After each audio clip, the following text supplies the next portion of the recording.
Church bells, they were ringing. The clouds were low and brown. The horses, they were neighing.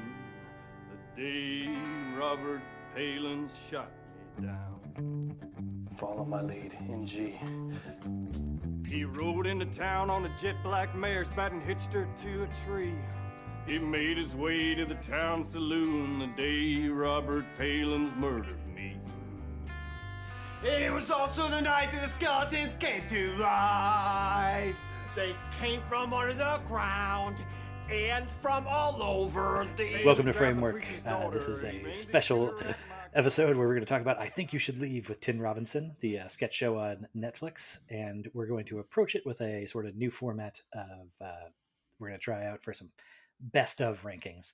And we did this by compiling our individual like top 10 or 12 sketches and comparing them, and then we come up with a consensus top 5, and then me and the other guy here, who I'll introduce eventually, will talk about a couple of our personal favorite sketches that the other person failed to recognize. So that other guy is John Bernard. Say hi, John. Hey, it's me, John.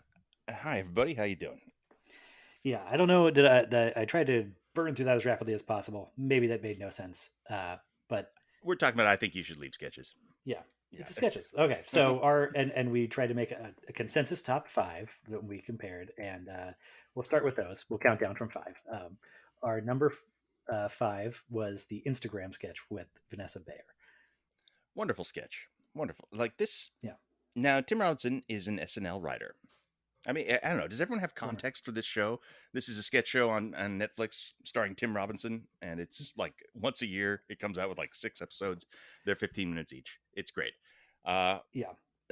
But I mean, I think anybody who downloaded this probably has an idea of what the show is. So, that makes sense. Yeah. He's I think he came out of UCB or Second City in Detroit, and got onto Saturday Night Live for a couple seasons. Didn't really work there as a cast member.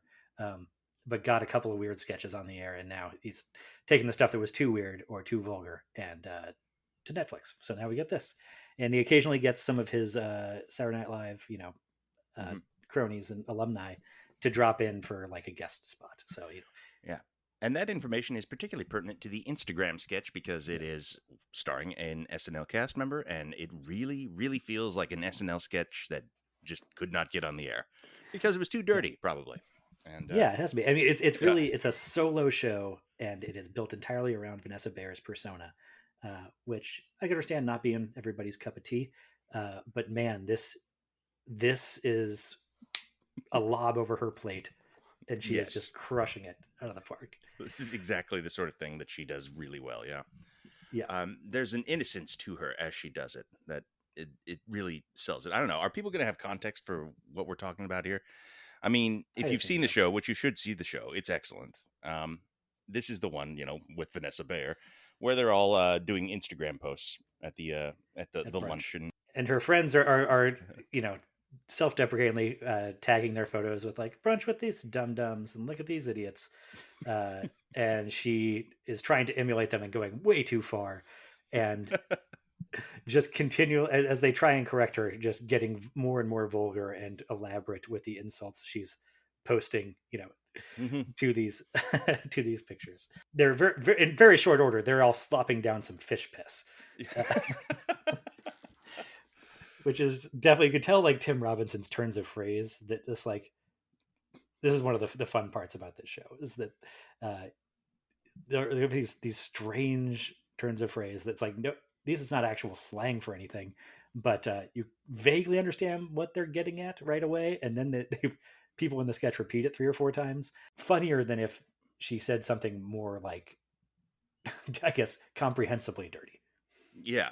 There's a specificity to this show and to this scene that it doesn't seem like it's not a generic idea in any case. It's always something very, very explicitly like you have a visual idea of it right away, even if it is a complete non sequitur. And that's always a skill here. And this sketch particularly has this because it's not just as simple as like she's denigrating her friends. It's it's much broader and much bigger. Like, and there's a part where she's just like, yeah, just bury my corpse in shit and mud, or whatever it is. Just drop it on the Yeah. side of the road. Yeah. No coffin, please. She says the biggest smile on her face.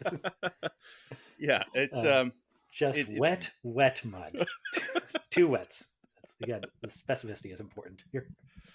But you're right that there is a version of this sketch that would still be very funny, I think, that where she is just getting way too specific and personal about like denigrating her friends. But instead she's still keeping it general, but going off in these weird directions that are just, you can just barely follow a thread of them, but they're just not at all what you'd expect. So yes, it's about the insults go quickly from dumb to bury me without a coffin. And she does like multiple versions of that. Yeah, that's, I guess, the difference between what the SNL version of this would be and the I Think You Should Leave version. He talked about this on some late night appearance recently. Like a lot of these sketches were supposed to be SNL sketches and were rejected, and it wouldn't surprise me if this was definitely one of those. Yeah. So one, like, for example, I believe this is the very first sketch in the or maybe there was first something episode right before sure. the first episode, first sketch. Yeah. But it's a commercial parody, or at least it begins as a commercial parody, which would be right down the middle for Saturday Night Live. And this could have, I guess, been on Saturday Night Live. It would have had to be at, the 10-1 sketch where they put their weirdest stuff they're not so sure of. But it's our consensus number 4 is the "Has this ever happened to you?" sketch, where Tim Robinson is hawking his legal services that start out with a very generalized call of like, did you have, termites in your house? And then just continues to tell this story of having termites in his house that becomes more and more specific and spirals further and further into madness. But yeah, this is the guys coming over, the turbo team. The turbo team coming over to repair the toilet. What an amazing, I mean, this is where you first really get a sense of how well he's going to use an ensemble of apparently, like, it seems like non-actors as often as not. Like, just people that have an interesting look that you wouldn't expect to be doing this kind of thing. Most of these people do not look like Saturday Night Live cast members, for example. Yep. They seem like guys you would see in the wild. And that's very true of the turbo team. Yeah, they you look don't... like repairmen. Even when they first show up in the on screen in the sketch, you don't expect the sketch to turn to them being the like comic center of it. Yeah, because they still seem like extras, right? But then it takes this bizarre turn where suddenly they just yell, "It's turbo time!" and are. So the great part about this too is it's almost in like drunk history style, where they are mouthing along with the words that Tim Robinson is ranting in the voiceover. But you don't like hear their voices, but you see them kind of like mouth along with him. It's turbo time. And then he starts talking about how they start running around your house really, really fast, but they're not running fast at all on screen. They're just sort of like creeping. Yeah, they're just sort of jumping along because they're huge dudes. They're sort of like tiptoeing in fast motion. It's which puts another layer of ridiculous over it. It's wonderful. And then they replace the toilet with one that has a really small hole, and they finds the receipt for it, and it says only big enough for farts. And, yes, it says on the receipt. Yeah, joke toilet, good only for farts, or something like that. And just the frown that Tim Robinson takes to the camera at that point, it like brings it back. Well, no, there's a different person.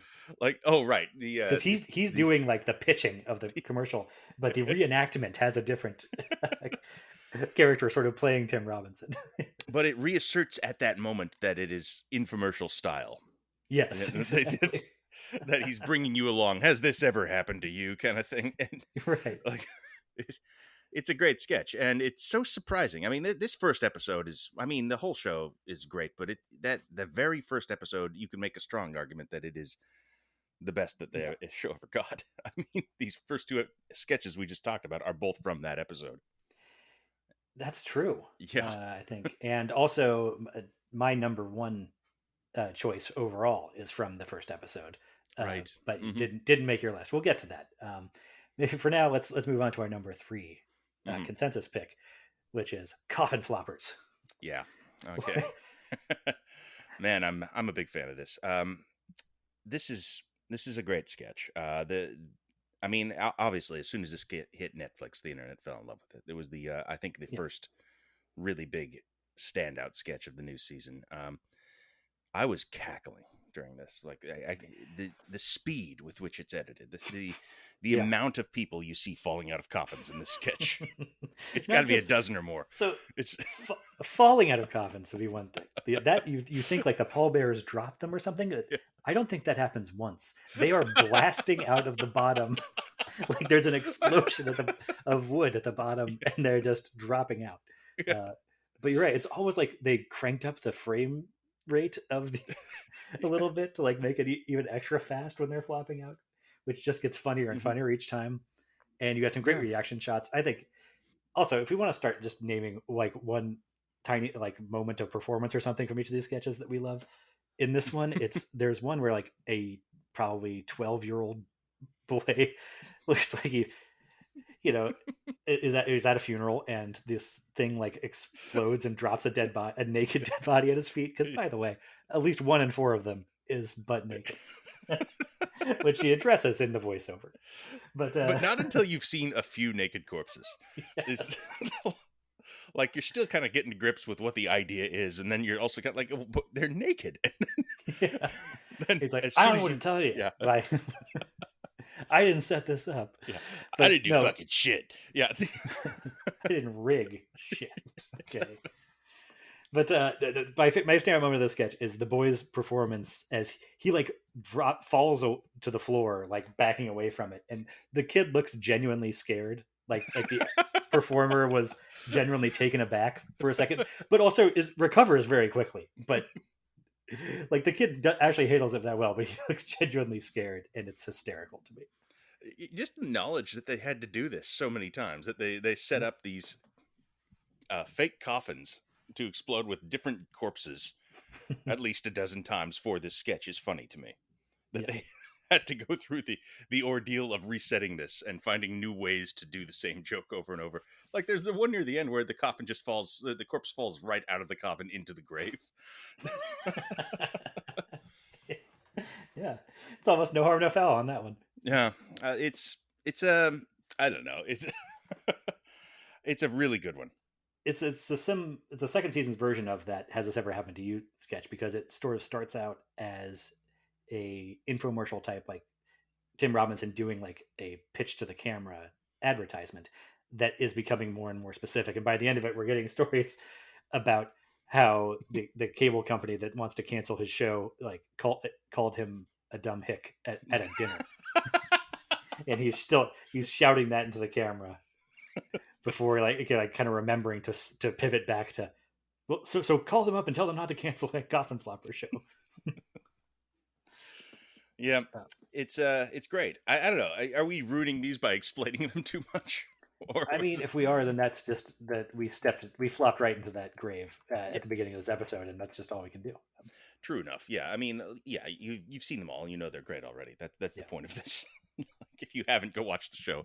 Or I don't know, would it be more interesting to hear about these explained by us? Go watch the show. These are context. short. You can YouTube them, and like you said, episodes are about 18 or 20 minutes long, and there's only 12 total in the history of the world. So it is impossible not to fly through it, at least for me. Like we tried to like save some of these for season 2, but 48 hours later they were all watched. Yeah, that I also thought. I didn't go into it with intention to binge it, but it's like, well, it's only like 2 hours of content. It's a movie's worth. So it's not a season is not much longer than an episode of Saturday Night Live. It's just you also, it feels like you get about 4 times more actual sketches out of it. Yeah, I mean, I guess that's because they're notable, and SNL is famous for I don't know, about 2/3 of their sketches are completely forgettable, not good sketches, and there are very few sketches that are completely forgettable on this show. Yeah. I mean, yeah, you could probably make an argument for just about anything they've done here. I mean, I don't know. I mean, the bottom 5 sketches would almost be harder to do. Well, they would be a memorable standout of a Saturday Night Live episode, even if they were not that successful. You would remember them for being weird and aggressive. But let's talk about the one, possibly the one that has hit the hardest in the culture at large. And I think it speaks to why I think You Should Leave, despite being a very esoteric, I guess, idiosyncratic sketch show that you wouldn't necessarily think it has broad appeal. but it definitely has like internet appeal. It's extremely memeable, and Very. never more so than in the hot dog car sketch, which is Yeah. our number 2. Mm-hmm. Who was it that there was a politician, right? That just that tweeted Yeah. this about a Republican rival. While Yeah. trying to So figure out okay. who So did this. the sketch premise here is that a Oscar Mayer Wienermobile car has crashed into a clothing store, and everybody's in shock and looking around and going, "What the? Who did this? Like, we got to find out who was driving this car." And then Tim Robinson sidles into frame in a full sized like hot dog mascot costume and goes, "Yeah, we got to find the guy," and tries to join the crowd side. And yeah, so the meme issue you're talking about is that some oil company had tweeted something about like doing more research about what the root causes of this form of environmental harm, and I believe it was Ilhan Omar. He tweeted back a picture of Tim Robinson in the hot dog suit saying, "Look, we're all trying to find the guy who did this." It's great. That I love that happened. And this sketch is excellent. And it's not just that premise. It continues to build from there. Yes. Like, and that's kind of the thing that this show really commits to is once you get the idea, the sketch is not done. On SNL, the sketch would be done as soon as they, well, here's the idea, and we're going to present it, and it'll go on for 5 minutes, and you'll be waiting for it to end. And this one just keeps upping the ante and adding new things onto it. And the hot dog guy points at the other guy who is sort of dressed like a hot dog. I love that bit. Like, there's a guy who was wearing a tan suit with like a red shirt and a yellow tie, and he's like, "That guy's also dressed like a hot dog." And that guy looking down, "Oh shit!" Yeah, his realization that he's right is that would be my choice for the best moment of this episode. Is just, oh man. And then he starts stealing clothes. That's yeah, because he's in for a penny at that point. So why not?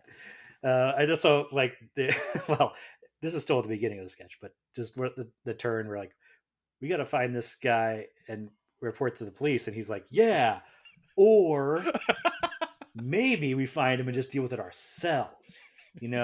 Find him, take his bare butt out of his costume, give him a spanking on his bare butt. I don't know. Maybe this guy over here could do it. I don't know, guys. We should think about this. Yeah, like there's so many ideas coming at you, and if you follow the logic of them, you can still make sense of it all. Yeah, like it all has. I mean, I don't want to say it has basis in character, based on how short these are. You don't really have a character for Hot Dog Guy, but it somehow seems to track. You understand what he's doing there. Well, it's the overall Tim Robinson character, like that. Right. If there is like his specialty, it's a person who lies about something fairly innocuous and gets immediately busted for it, and then just triples down, and when they get called on that, triples again, and just keeps digging, and generally tries to like use emotion, like an emotional outburst, to sort of carry them through the wreckage of their lives. Yeah, I guess that is like the appeal of it. That despite having all these weird specific twists and turns and ideas that keep presenting themselves in these sketches, I guess you could probably boil most of them down to that exact premise. Like, I mean, not most of the, but like half, a good chunk of them. Yeah, a good chunk. There's like one of those in every episode almost. Yeah, and it suits the title of the show in a way. Like every single, not every single sketch, but the majority of them kind of are about one person fucking things up. One person kind of making everyone uncomfortable and awkward. Yeah, and refusing instead of just leaving. They really want they want their lie to be accepted. So they're like they're not going to give up until people say, "Yeah, okay, we believe you." Even people they won't accept it when people say, "It's fine, like don't worry about it." Like they're going to continue to worry about it and accelerate. This leads us to our consensus favorite sketch, which is, I believe, technically titled "The Day That Robert Palin's Murdered Me," but I always will think of as the bones are their money. Yeah, the Bones song, the Skeleton song. God, what a sketch! What what a brilliant sketch. It's brilliant. Like I can't like this. This could have been a Saturday Night Live. Should have Yeah. been. I mean, I guess there's one F-bomb in here, which may be my pick for moment, like best moment of the sketch. But you could do that without the F-bomb pretty easily, and it's recognizable. It's almost a recognizable parody of like a movie parody. You know, it's the scene in Walk the Line where Johnny Cash, pulls out Folsom Prison Blues out of his back pocket to impress the skeptical music producer. Except in this case, Tim Robinson is as playing bass for the Johnny Cash character, is not aware that he's not just making this up as he goes along. So he starts riffing along with him. Yeah. And of course, the other which would be funny enough if he was just like trying to like follow like yes and the story of Robert Palin's murdering me, and like not getting the rhythm right or something, or just not being able to work the rhymes out. But instead, it's the great thing about the I Think You Should Leave sketch is that there's always this just perpendicular layer of madness that's working its way in from the side of the frame. And so instead, he is just riffing about the night the skeletons came to life, to like attack humans and pull their hair up but not out, and how their bones are their money. Yeah, how their currency works. It's Yes. It's amazing. It is.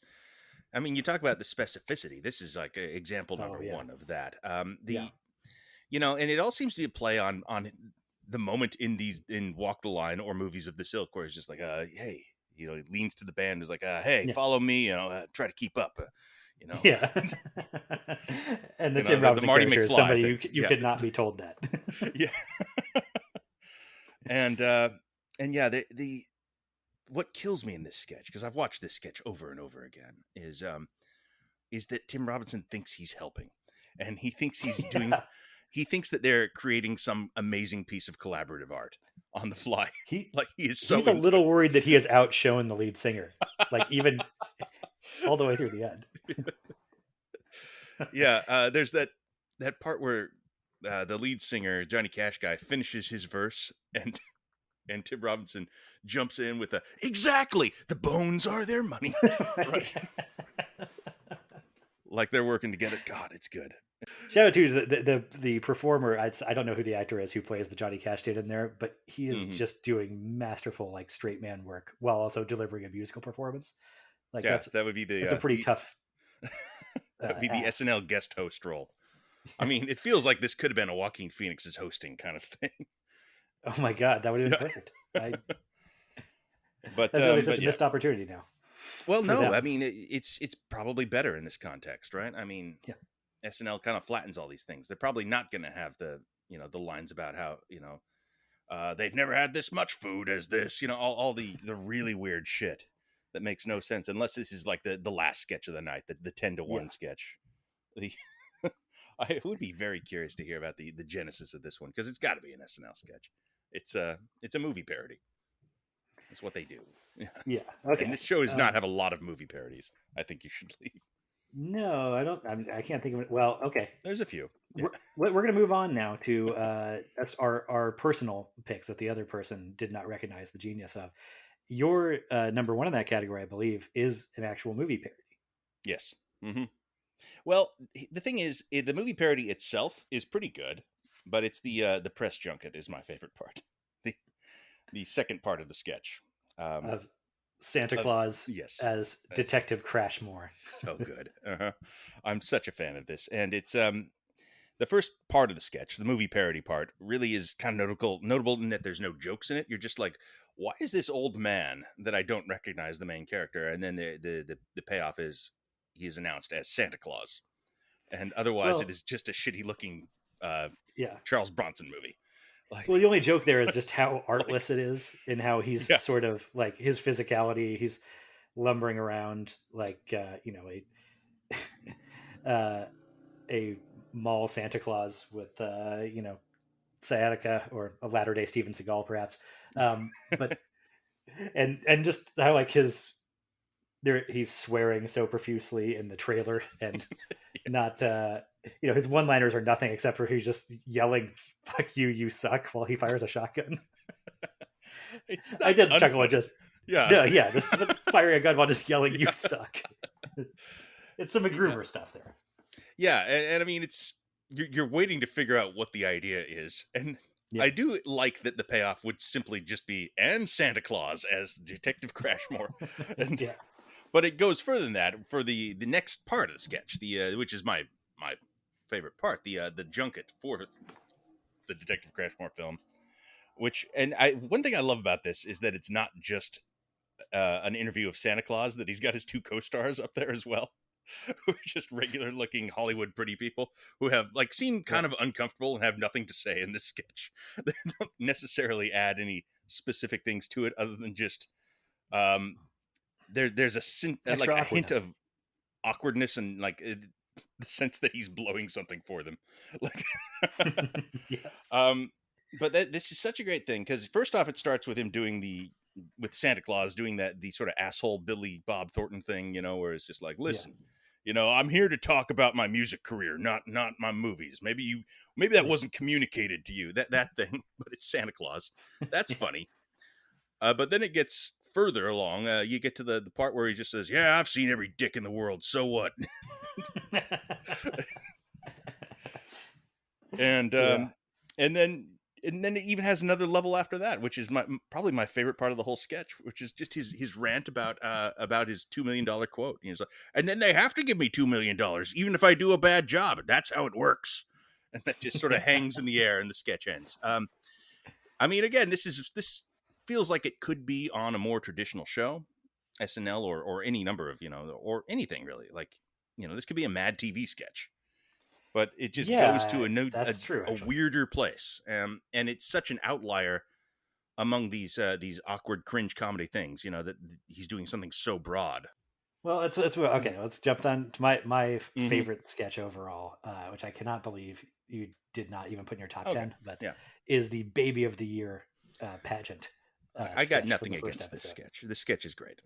Yeah. So it's Sam Richardson, who was buddy of Tim Robinson's. They did the great, short-lived Comedy Central show together called Detroiters.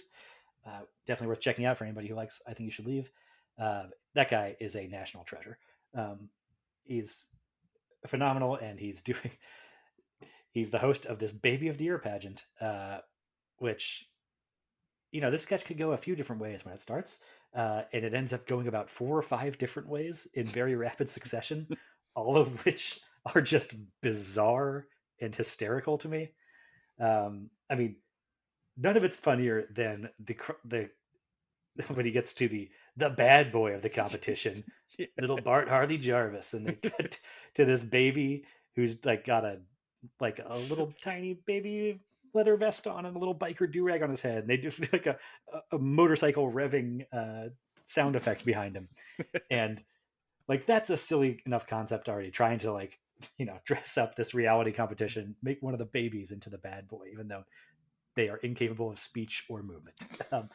But the thing that makes it even more hysterical is that the crowd has bought into this so completely that they are absolutely out for his blood and screaming obscenities and death threats at this baby.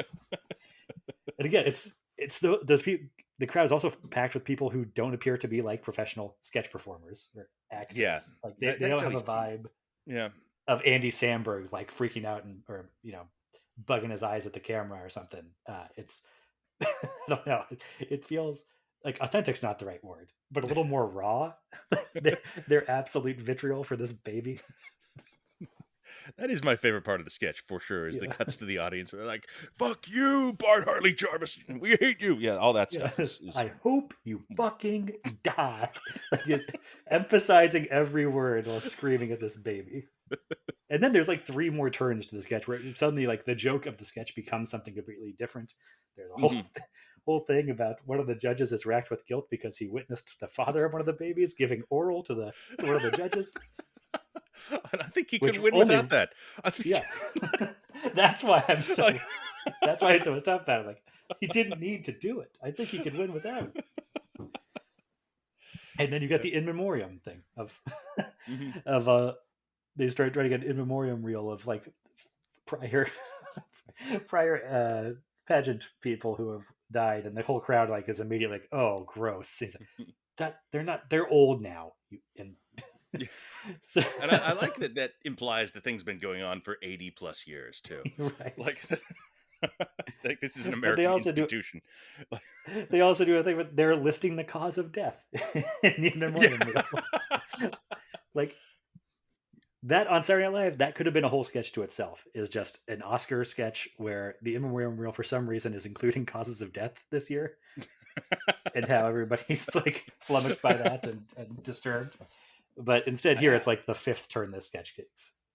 Yeah, the number of turns I think is what really puts this show over the top. I mean, in my opinion, is that it's never done. Like it's always got another thing going on. Like it's why it's hard to reduce these to like this is the premise, because it's not always the premise. There's always another thing going on that makes it even weirder and more memorable. I mean, there are occasionally, like maybe the Instagram scratch is the example of where they just have one thing and they hit it like super hard, like three or four times in a row and get out. I'm trying to think of another example of that. Like, I mean, you could say like the Robert Palin's Murdered Me sketch. Like there's a premise there.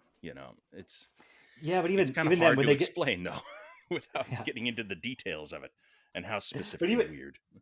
Even in that one, I think though, when they get they're done with the song and then they're doing like the post-mortem with the producers, it takes a couple other like smallish turns there. But I don't know. I was thinking maybe like the Shark Tank sketch in season 2 of the one like Shark Tank can judge or whatever you call those people, that it just does not belong there. And it's just sort of letting her do the same thing or versions of the same escalating joke. That is basically like a pure SNL sketch. Like that could go on SNL with no changes and it would make sense there. It's a pretty funny one for SNL, but it's still like, that is an idea basically. SNL as an institution is fucking up not having that sketch performer from that Shark Tank sketch as a cast member yet. Like, because she was a standout kind of in both seasons. Absolutely. I mean, the people he gets in these, whether they are, like seasoned sketch performers or if they're, senior citizens who don't appear to be actors, either way, they're exactly what is required for the sketch to work. Like those are two of the most memorable ones, actually. I didn't make either of our lists somehow, but I mean, I said the hot dog car has hit the hardest, but that's not true at all. Definitely the one that caught on the most with the internet was the Ruben, what's his name? Paul, you love your mother-in-law guy. Yeah, well, Ilan Omer didn't retweet that one, but yes, that was my first introduction to the series, I guess. Was like an image of that guy, and then like this is a great new show you should watch. Yeah. And the second season has their version of that is the professor at the dinner who like steals Tim Robinson's burger and then is racked with remorse about it immediately. But of course, isn't going to handle that remorse in an appropriate way. Then his way of processing the remorse is to try and blackmail the rest of the people at the table into never telling anybody that he did this. Yeah, that's a good one too. But again, it's this guy, you can tell he's not like a seasoned, stage performer. Right. That's charming though. I like that all the time when they do that, when they have that guy on there that is not an actor. I mean, I don't know. They get, and even then they got like the exact opposite of that. They got Fred Willard showing up or Bob Odenkirk. Yeah. Oh, that Odenkirk. Cecily Strong shows up. She's got one of Cecily Strong is actually in one of the sketches, and I wouldn't say it's one of the better sketches of the show because it goes on, it kind of drags on for quite a while, which is something that doesn't happen very often with this show. But it has one absolutely killer gut busting line that is just her delivering this line in like total dramatic fashion. And it's like worth the 2-minute build up just to get to the line of her lying in bed and quietly like, why the fuck didn't you stand up for yourself? I think that's always she's. I think one of the most underrated Saturday Night Live performers ever, and I think it's her genius is kind of like Phil Hartman, is that she's an incredibly strong dramatic actor that can just work it into a comedic context in a really impressive way. But it's somehow it's impressive but easy to overlook for some people, I guess. I don't know, because I don't feel like she's ever gotten her due, really. There's actually like a very strong crop of women on SNL in the last 5 years. I mean, I wonder if to some extent it's hard to stand out amongst all of them, I mean, we already talked about Vanessa Bayer. She's just incredible, and Kate McKinnon kind of seems to get all the roles on the show, Yeah, and and deservedly, AD you'd have to Bryant say. is sort of, Yeah, hmm it's yeah. like a strong, like a repudiation of the Belushi place that the show started. It was what it feels like in the last 5 years, especially. Yeah. All the best people on it have been women. Yeah. That just sits Well, there. I'm Yeah. trying to think who's the best guy on the show right now? I don't know. I mean, after Hader left, it became a harder thing to answer. Yeah, that was the Yeah. last time I think there was a clear like MVP in that Right. way. Mm-hmm. But anyway, we're off on a Yeah. tangent there. So, all right, your number 2 that you wanted to draw my attention to. Was this you know what? I don't know which one was number 2. But let's talk about the Christmas Carol sketch. Sure. This is one I thought was an actual miss, like one of the few. I understand that. Yeah. Although it stars Sam Richardson, who I was praising to the heavens earlier, and I'd stand by that. This is definitely a sketch from a Dumber Show, is what it feels like. This one, I mean, this could be SNL or Mad TV or any of them. Any bad show could have this sketch. Falling in the context of a episode of I Think You Should Leave, though, just the commitment to the stupidity delighted me. That's all of a sudden it simply is just Christmas Carol, or as the show calls it, the night that Scrooge saved Christmas, I think is the title they give it. Yes. Where it just becomes like, oh, what if Scrooge got recruited into the future war against the skeletons, and that's It's it. so crazy Really. that I haven't seen the Tomorrow War that came out a couple weeks ago, but It's that, like, yeah. it's and Sam Richardson's in that movie. That premise pretty straight, like give or take an Ebenezer Scrooge. Yes, it is almost exactly the same premise as the Tomorrow War. That is so weird. That's a terrible movie, by the way. I did watch that one. Skip the Tomorrow War. It sucks a lot. Never yeah. even considered. Yeah. But yeah, you get everything you could want from the Tomorrow War from this Scrooge sketch. Yeah, which is I want Sam Richardson dicking around. I guess that's the only thing I would want from. And also the continuation of the sort of skeleton obsession of the show. Yes. Okay. More about the skeletons taking over, and then Scrooge has to fight one, and the initial reaction is like, "I don't know what I'm doing." It's so great. Yeah, he has to fight him with his cane. Yeah. In his Victorian sleep gown and hat with a little bob, like Santa Claus bob on it. Yeah, I mean it's just a dumb sketch, but it's for whatever reason tickled me especially. I was very pleased with it, and I think coming in the context of all the other shows sketches, which is like we've been saying, kind of there's always another angle to it, another layer on top of it. Having something this simply dumb just performed at this level really got to me, really worked for me, and I've watched that one a number of times just on YouTube because just the premise cracked me up so much. I can't argue explicitly for it. I just happen to like it a lot. I mean, that's great. Yeah, I mean, to me, it doesn't hold a candle to laser spine surgery specialists, which you might like. Even if you've seen all the episodes, you might hear that and like go, "Wait, which one is that?" It's because it is another of. I guess I like this construction for a sketch where it starts out as a commercial parody where they're pitching, corrective laser surgery for your spine, and it's these people giving testimonials about like, I can go swimming again, and I can, play with my grandson again, and Tim Robinson is this pops up as a guy who's the things he wants to do are a little weirder and less laudable. Like he wants to lift his son over his head again, except it's his adult son, and he's like just comes up behind him at a barbecue when he's sitting down and tries to lift him up. And then we go back to the normal people saying like, I can finally work in my garden without pain, and then it goes back to him. It's like, I can fight my wife's new husband Keith now, or something.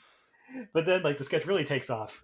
That all goes by pretty quickly, and the sketch really takes off. And it's like, I can go demand my money back from like this guy at the studio and he storms into the studio where Connor O'Malley, who's another like sketch comedy person, I guess he's very distinctive when you see him. He's got this like sort of weird intensity. He's almost like a comedic Adam Driver. But he's sort of a sleazy, like low rent producer that's clearly taking advantage of all these middle aged men having, midlife crises. So he comes in. Tim Robinson comes in to demand his money back, and he just like. Meanwhile, the laser surgery specialist like logo is still flashing in the corner the whole time, so it's like this is still in the commercial. The best part. But we watch him like storm in to demand his money back, and then get snowed into like giving him more money to record a new album. But that's just, I mean, the talk about standout moment of this sketch is just what O'Malley screaming at the camera, going, "Your family hates you. Only I love you, baby." Yeah, the telescoping of these things, it's like a Mr. Show trick, for one thing to build into the next sketch in a way, that, but still influenced by the thing that it came from, even if it makes no sense to be there, they find a way to loop it in. That's a great trick. Whenever anyone does that, it generally works, and this show seems to really have an appreciation of the history of sketch comedy. I mean, this feels influenced by all the best things, not least of which Mr. Show, and all of that stuff feels like it. It has landed here, and that's why that Odenkirk appearance almost feels, I don't know. It feels like he showing up and giving it his blessing, in a sense, like a continuation of his work or whatever. I had not thought of Mr. Show connection directly, even with the Odenkirk appearance, but you're definitely right about the structure of like one thing sort of spiraling into the next, and the connection can be super tenuous, but it's still it's just enough to like carry you through and make it even a little funnier, like just how hard a turn that was from this thing to that thing. Yeah. The Odenkirk sketch too is an example of something that happens from time to time in the show, I think, which is with more mixed results, which is when he gives the Tim Robinson character that we were talking about earlier to a different performer. I love it. Like, it's Odenkirk there. It's the professor at the dinner. It's, the old guy. Mm-hmm. I thought like the credit card roulette sketch in the second season is one example where I thought it didn't work. And I was kind of sitting there the whole time thinking like, why wasn't this just Tim Robinson doing this? Like, this is his wheelhouse. I have to agree. I didn't even dislike the guy, but that was noticeably like, oh, that should have just been Tim Robinson. Yeah. There's a few like that, I suppose, but I like that they keep doing it. I like that sometimes Tim Robinson is just a normal person in these sketches, so they can guest star, do the thing. Yeah. But typically the normal people in the sketch eventually get like caught up sucked into the madness. That's the turn of the other really popular like a gift receipt sketch. Right. That didn't show up on either list. I'm almost surprised. It's such a big sketch. It's such a successful sketch. Me too. I just think like the back half of that one trails off for me. Like the turns at the end of that one are not as amusing as the beginning part. So like, but that is where everyone turns on him. Yeah. Where Tim Robinson sort of manifests the reality into being, and his mad world becomes the real world. That's the fun of that one for sure. Absolutely. Yeah. But that happens too. Like, even in like the hot dog sketch, it's he's saying the stupid thing about maybe just take his pants down and spank him. Like maybe this guy could do it. Like, no, I'm not doing that. And then some other guy randomly goes like, well, somebody's going to have to. That's right. Yeah. Just the madness. I mean, maybe this is what makes, I think we should leave like the defining comedy of the Trump era. That we are, it is about people's transparent myopic psychoses sort of leaking out and infecting the rest of the world bit by bit. Yeah, it really does feel like that. That's a really good way of considering it, actually. Something we probably could have been building to this whole time. It does really have that resonance now. It feels appropriate, actually, for us to take like a hard swerve 3/4 of the way through this to a different topic. Yeah, but yes, I too keep with the show itself. There's a few other sketches there. Great. We can run through the horn on those quickly. The Tammy Craps one is a huge hit for me. I love that. It's really funny. That's one too for me. There were like the ending of it, like is the sort of weakest part where it starts talking about Macanudo cigars. It's kind of funny in theory, but it works for me because the girl's so funny. That's the little girl from Once Upon a Time in Hollywood. Actually, Yes. I just found out she seems to be really fucking funny, really really good. And just having her do a spot for Macanudo cigars at the end is just funny, no matter what. But it's funnier to me when she's just nonchalantly talking about how Tammy craps and lies about it. Like that's what the way part to me. All those little details, yeah. Like I'm 66 pounds, you're 64 pounds, but you can't because you're not 60 pounds yet. All that weirdness, all that. Yeah. Well, and the girls start referring to him as LBs, and then that's that's one of those things. That's the syntax that like slips in, and then it sort of takes over the sketch. Or she doesn't have farts in her head anymore. They found the guy who was doing it, and he was fired. So now no more farts in her head. Yeah. But she still craps and lies. It's very strange. My other standout from the second season is the prank show. It's so good. Which is so it's a kind of a long build before you get to the first joke of the sketch too. It's sort of like the Cecily Strong one I was talking about too. It takes them like 2 minutes of just like, okay, I can tell this is sort of a parody of something, but it's not like there's no jokes yet.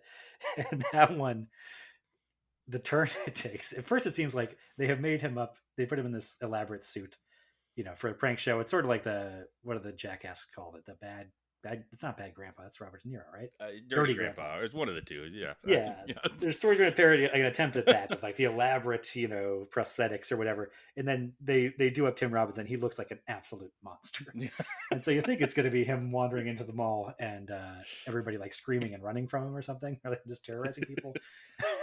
But instead, he gets a couple steps in and then just kind of stops and looks like off in the distance. Is like, I've got too much shit on me, man. I'm sorry, I can't even describe it now. He's just like, I'm so hot. He just gives up and refuses to continue. Yeah, they just sort of loses everything to just a bit of a sad ennui, kind of like, it just loses the will to be part of this thing. That's good. That's also very Mr. Show. That one reminded me of, of prime Mr. Show era. Was it basketball scout sketch from Mr. Show? I don't know if I remember that one. Oh, well, they're trying to recruit like 8-year-olds. Cross and Odenkirk are trying to recruit 8-year-olds for the college programs, and like most of the sketch is just is Odenkirk just becomes disgusted in who he is and has a mental breakdown and starts crying in the street, and then it just cuts to Cross. He's like, yeah, that'll happen sometimes. You got to keep with it, though. That's a great concept for a sketch. So I feel like we haven't really talked about like the hallmark of this show very much, which is just, I guess we mentioned it, just these awkward social interactions where somebody really digs his heels in, makes the situation worse. I mean, I guess we've mentioned it glancingly, but like, I don't know. Do you have a favorite sketch where that is the case? Have we even talked about any of those sketches? I mean, I think that would be, maybe that's not exact. Well, Hot Dog Car is that, I would say. Well, he's dressed like a hot dog from the start. He's already a freak. He's he doesn't sort of stumble into it as, I guess. Yeah, he's not ruining friendships. Right. I like the insider trading trial sketch where it's being read by a court stenographer, like, but the story of the Tim Robinson character doing that over his hat with a flap on it. That is a good one. It's great. I like the date that he's on, and his girlfriend is eating too many nachos. Like, and he gets the waiter. I think that's for me. That's one of the weaker examples. Really, I think that one has. I don't know. That one seems more grounded, and feels a little more personal in a way. That seems like something that could happen in the real world almost. I think I prefer the wedding shower one where he's trying to like unload the props from his failed mob movie onto this like wedding shower. Not the best sketch or anything overall, but it's got one moment that just kills me anytime I think about it, which is when he's like in tears about it, and they're like finally decide to throw him a bone, and they're like, maybe we can use some of the fedoras or whatever, and he like looks up and with tears in his eyes, like, really? Yes. It's just if you don't buy them all, then it's not really worth it on my end.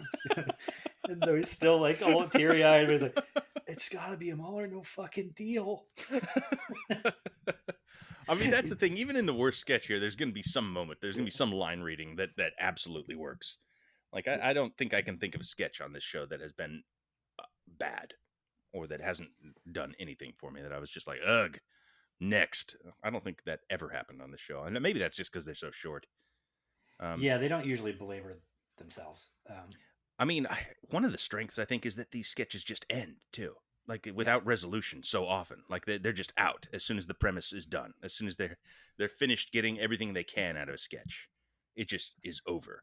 One of my favorites that does this that just didn't quite make the list here was the Little Buff Boys, which I guess is why I wasn't as enamored of Baby of the Year, because this is sort of the answer to that sketch, and I find both of them have a lot. That sketch just ends without any resolution. It builds a narrative and just stops because they were done being funny. But that, to me, Little Buff Boys did make it for me because I feel like it's a weaker, retread of Baby of the Year in some ways. I mean, it's not really a retread. I think is the good part about it. But it feels like one of the few cases where the show is sort of being more like Saturday Night Live, where it's going to revisit a sketch premise that worked for them the first time. Right. And I think the upside of Buff Boys is that it's not just like Baby of the Year. I mean, you couldn't recreate all those weird swerves right away. So it makes it more about the audience being the guy from the audience being unwillingly like roped into it. Yeah, that's the big change. The year being, yeah. The audience is way, but it's still, into it can't.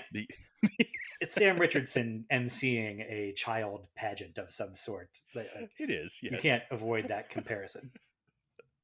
But every little weird thing, I mean, that's always my favorite part is when they answer the shit, or the table sketch at the end of season 2 with the driver's ed sketch where it's like, okay, don't ask me about the tables.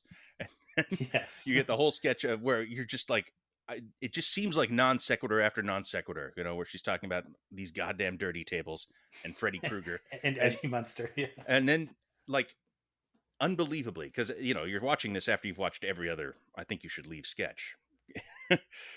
There's like one line that explains the entire thing, and it blows you away. All your questions are answered by the end of that sketch, which is pretty impressive. Yeah, and the students in the class have the same sense of relief.